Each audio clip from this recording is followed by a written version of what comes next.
now for a little over 2 years with Ted Anderson on GCN. And finally, tomorrow, Doc Wald's going to be on. And I'm saying, here in the studio in Charlotte. So make sure you listen or look at the archive, listen to the archives or whatever. He's going to come on at 2 o'clock, 2 to 3, because that's all I get it for, because he's here, of course, between 9 and 12, correct? Yes. Okay, so I'm really excited to be here because I think this theme is so fabulous. Rev it up. Revving it up. I'm kind of an energy kind of girl anyway, so I just always love anything that has to do with energy, getting people involved, excited, on their feet, ready for action. Last week, I gave a speech at this wonderful women's journey conference, and it was really, really special because I got to talk to 8 to 18-year-old girls. And I went through the alphabet for them because I always like to do the ABCs of health and the ABCs of life, and just things that I have learned over my years of living on this earth. Just to tell you a little bit about myself, because a lot of people I think haven't heard me speak before. I grew up in Chicago, big family, 6 kids, family-owned a dancing school in the backyard. We had a beauty shop in the kitchen. We had art classes going on upstairs. I had a very unusual background, wearing a lot of hats, and my mom was, just this very entrepreneurial woman who got to raise us because she worked at home. She had this business in our backyard, a dancing school that was in a 3-car garage, a fake 3-car garage, because we were very lower middle class, but my father had built for her a fake 3-car garage. And we had 200 students between the ages of 2 and 80, including the nuns who came over for stretch classes. So we got to teach dancing to the nuns, and as soon as you were 14, you got to teach dancing. So I had this incredible family. My mom also ran a beauty shop out of our kitchen. 25 women, including the nuns, would come over to get their hair cut. My mom used to take the nuns bra shopping. I mean, we were quite connected. We had backstage passes to Catholicism. Big time. My uncle also taught art at the Catholic grammar school next door and had art classes going upstairs, where he also lived above us with 10 cats, 2 dogs, 2 birds, a skunk, 150 fish, and his boyfriend Charles. And he was the art teacher. So there was a lot going on in my house. But my parents passed away very young. My father died of a heart attack at 52 during a Christmas party at our house, during an argument with my brother who was 16 at the time. My father's health had not been good. We didn't know about it. He sort of kept it a secret from us. But here he got into a fight with my brother, and it was the first time they had ever it was just one of those stupid teenage mouthing off things. But soon it escalated, and we were having a party at our house at the time. My sister ran out to get my mother and me. We came in the house. My father and my brother were like, my father was shaking my brother. He separated him. My mother pulled my father away from my brother, and he slumped into a chair and had a heart attack and died. So our life turned on a dime. After that, I found myself eating my feelings. I put on a lot of weight. I was very unhealthy. I was a teenage yo-yo dieter. And then when my mother took ill a few years later because of the stress of my father's death, she had terrible rheumatoid arthritis. We didn't have OsteoFX in those days. And she had terrible rheumatoid arthritis, and 58 years old, she ended up passing away from the complications due to arthritis. The upper vertebrae of her spine disintegrated, shifted out of position, paralyzed her from the neck down, and she ended up passing away, 58. And it was terrible. Well, at that time, I said, I have to start learning about health because this cannot happen to my brothers and sisters and me. So I became a real student of health. I have a very unusual memory. You can name any day within my entire lifetime. I'll tell you what day of the week it was and what I was doing on that day. And as a result, I was constantly putting together information. Well, on a simultaneous track, I didn't realize, a parallel track, while I was studying and learning and trying to do better and writing books and figuring out a better pathway to health, all of a sudden, here comes Dr. Joel Wallach with all the answers. Kindred spirits completely, and I'm so proud to be part of this company for almost 3 years now. I cannot tell you.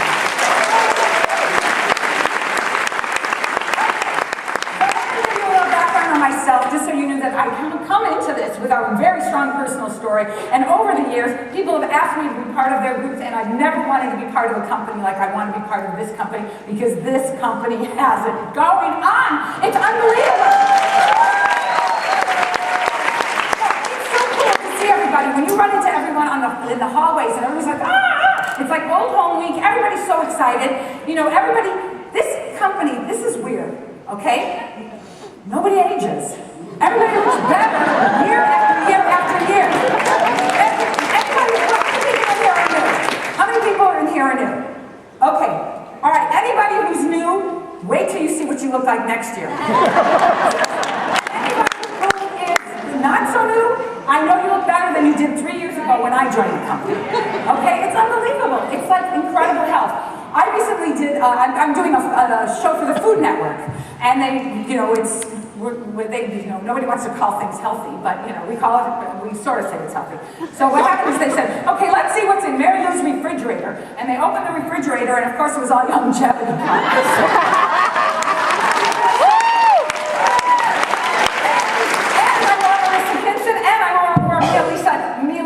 Jewelry. So that's what I've gotten some on today. This is Marissa, this is Alicia, this is of course Patty Gardner. Okay, so this is how I feel about revving things up. So I was thinking about the girls that I talked to, the 8 to 18-year-olds, and I went through this ABCs of life, which I'd love to do sometime for you guys, but I tailor-made this one for the girls. But I was thinking, what about the R that I talked to them about? What about the E that I talked to them about? What about the V? And I thought, oh my gosh, it's perfect for my longevity speech. Because R is about resilience. R is about resilience. If there's one thing, people always say to me, what's the one thing you would want to give your kids over everything else? Like a good sense of humor, or good health, or whatever. Of course, good health is at the top of it. But I always say if I could give my children one quality, it would be for them to be resilient. Because resilience is everything. Resilience is being able to pick yourself up and to keep going. Resilience is that no matter what slings and arrows, no matter what, like Tom Chenault's father being told by that guy, no matter what you hear from the naysayers in your life, you can keep going. Resilience means that you can always move on. Now here's the thing. I'm an actress. I've been an actress for a very, very long time. When I was a child, I wanted to be an actress and I wanted to be an author.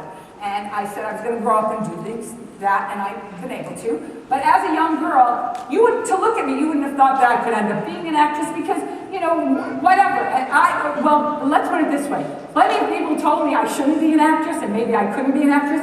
But you know what I did? From a very early age, I learned that what you're supposed to do is you're supposed to put this little thin coat of Teflon all over your body. Don't cook with it because it's not good. But imagine that you have this imaginary coat of Teflon all over your body, and when people say negative things to you or bad things about you or whatever, it's just like bing, bing, little slings and arrows. Just let it bounce off your body. And you know what else? When somebody starts talking and you start hearing the naysayers, somebody who says no, somebody who's not interested, somebody who puts you down, just think of your earlobes as going flaps up, and just block them out. Smile, nod, and move on. Because there are those negative people who are always going to try to tear you down. They always are. And another thing about resilience, okay, so I started out, I went to New York to become an actress. I started working a little bit, but I wanted to be in commercials. Because somebody said, oh, you have kind of a commercial look about you. And I was like, okay, yeah, I'll go on an audition. So I went on an audition. No. Another one. No. Another one. No. 39 auditions, no. All the no's. Every single one was a no. My 40th commercial that I auditioned for, a friend of mine called me in. It was for Mr. Coffee. How many remember Mr. Coffee? Okay, Mr. Coffee. And I had to sing. And I wasn't afraid to sing, and I went in there, I knew my friend was having me audition, and so I went up there and I sang, and I did this, and I knew my friend called me, and so I was just me. I just acted like me, the way I would do this character in a commercial if I were cast. My friend called me that night, and he said, oh my gosh, Mary Lou, it was great seeing you today, and I thought, my first, after 40 auditions, did I get it? He said, you didn't get the commercial, but you must do, from now on, every time you go in, you have to do exactly what you did today for this audition. You have to be you. When you go in, don't think about how they want the commercial. Don't think about all the other girls in the room auditioning. Don't think about the person that you've seen already do this commercial or the type of person that usually does this commercial. You go in there and you be you. And you might not get all of them, but you're going to start booking. Well, let me tell you something. Number 41 I got, number 42 I got, number 43 I got. I ended up doing altogether 72 commercials.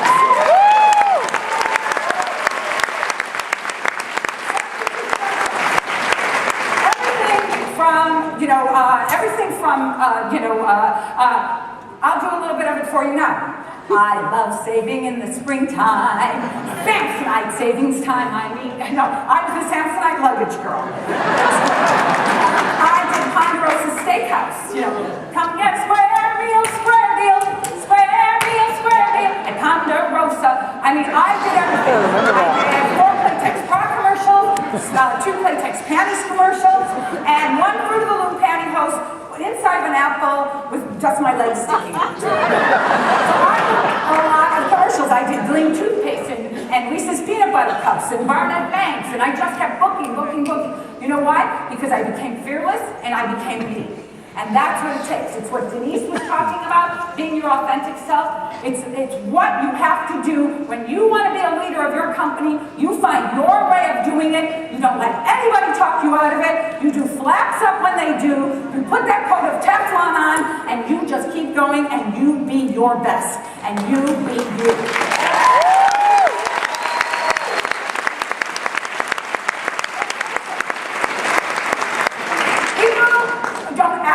Because they're stars. They become stars because they act that way. So you become a star in your life. You be you and you act the way that you do, and you play your strengths and do what you have to do to get the job done. And don't let anybody talk you out of it.